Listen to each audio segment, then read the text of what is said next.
अगर आप भी 10 मिनट से कम समय में भी कुछ भी याद करने के लिए तरीके ढूंढ रहे हैं तो आज हम 10 तरीकों की बात करेंगे जिससे आप कम समय में याद कर सकेंगे। चलिए जल्दी से शुरू करते हैं। नंबर फर्स्ट, केंद्रित पर्यावरण। जिस वातावरण में आप पढ़ते हैं वह आपकी ध्यान केंद्रित करने की क्षमता में महत्वपूर्ण भूमिका निभाता है। एक शांत जगह ढूंढें जहां आप परेशान या विचलित न हो। किसी भी संभावित विकर्षण जैसे कि आपका फोन, टेलीविजन या शोर करने वाले उपकरण को बंद कर दें। एक समर्पित अध्ययन स्थान होने से आपके मस्तिष्क को संकेत मिल सकता है कि यह ध्यान केंद्रित करने का समय है।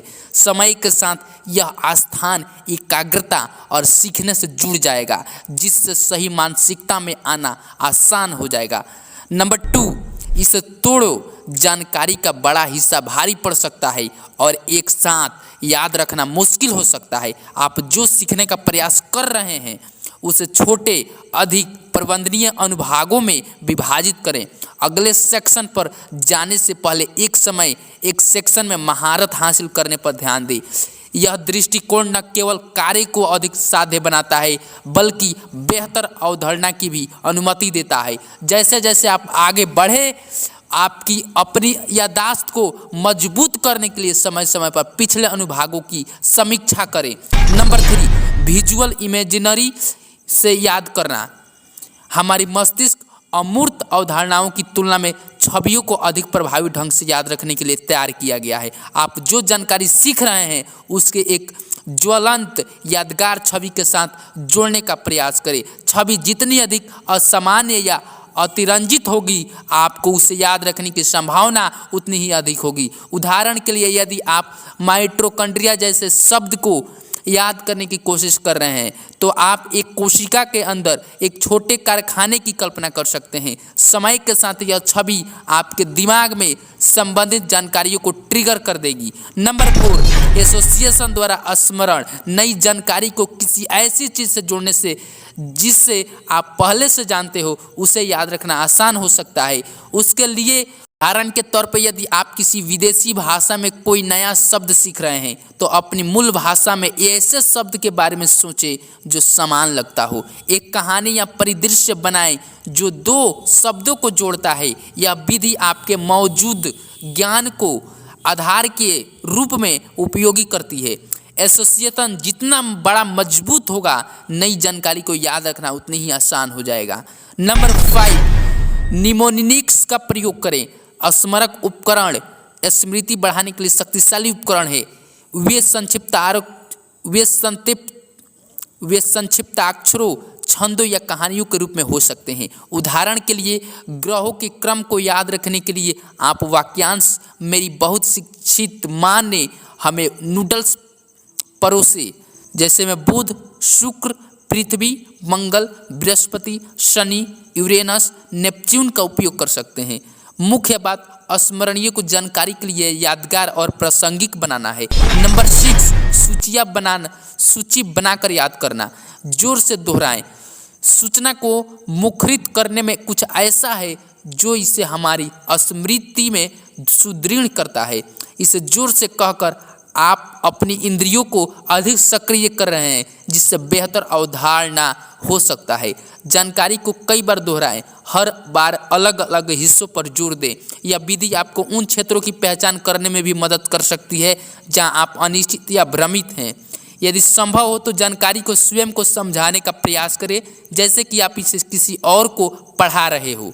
नंबर 7, लिख कर याद करें। लिखने की क्रिया में केवल पढ़ने या सुनने की तुलना में मस्तिष्क के विभिन्न हिस्से शामिल होते हैं। जानकारी को लिखकर आप इसे नए तरीके से संसाधित कर रहे हैं, जिससे बेहतर समझ और अवधारणा हो सकता है।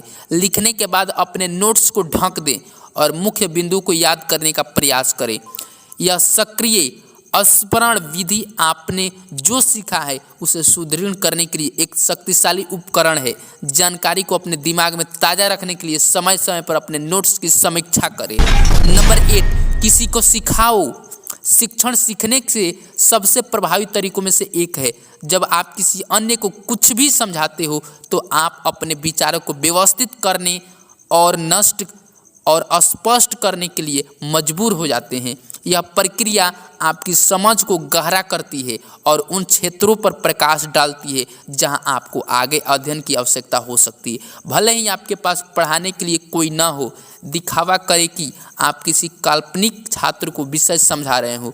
जानकारी को मौखिक रूप से व्यक्त करने और व्यवस्थित करने का कार्य आपके अवधारणा को महत्वपूर्ण रूप से बढ़ा सकता है। नंबर 9, स्वयं का परीक्षण करें।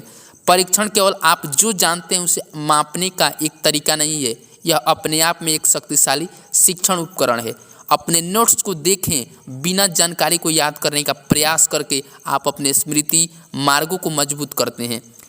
फ्लैश कार्ड बनाएं, अभ्यास क्विज में भाग लें या बस स्मृति से जानकारी को संक्षेप में प्रस्तुत करने का प्रयास करें। हर बार जब आप स्वयं का परीक्षण करते हैं तो आप जो जानते हैं उसे सुदृढ़ करते हैं और उन क्षेत्रों की पहचान करते हैं जिन पर अधिक ध्यान देने की आवश्यकता होती है।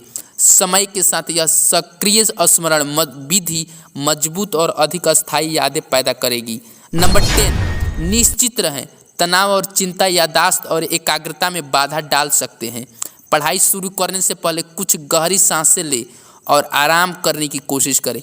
यदि आप अभिभूत महसूस करते हैं तो रीसेट करने के लिए एक छोटा सा ब्रेक लें, स्ट्रेच करें या त्वरित शरीर गतिविधि करें। याद रखें कि पहली बार में सब कुछ पूरी तरह से याद न रखना ठीक है। धैर्य और अभ्यास से आपकी याददाश्त और एकाग्रता में सुधार होगा। वीडियो कैसा लगा कमेंट में ज़रूर बताएं। मिलते हैं फिर किसी नेक्स्ट वीडियो में। तब तक के लिए जय हिंद, जय श्री कृष्ण।